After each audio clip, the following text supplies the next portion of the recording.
প্রিয় শিক্ষার্থীরা, আজকে আমি তোমাদেরকে শেখাবো মাইনাসের মান সহ বর্গ নির্ণয়ের ম্যাজিক স্ট্রেস।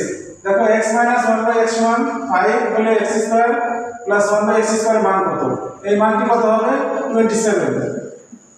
আবার এখানে তো আছে a - 1/a সমান √7 হলে a² + 1/a² এর মান কত? এই মানটি হবে 9। তোমরা আমার মতো এরকম দেখলেই বলতে পারবা কিভাবে, এই সূত্রটির সাহায্যে। যদি মাইনাসের মান দেওয়া থাকে, অর্থাৎ x - 1/x, এখানেও মাইনাসের মান, a - 1/x, এখানেও মাইনাসের মান। যদি মাইনাসের মান দেওয়া থাকে তাহলে কি হবে সূত্র? মান স্কয়ার প্লাস 2। তাহলে দেখো এখানে কি আছে? মান দেওয়া আছে কত?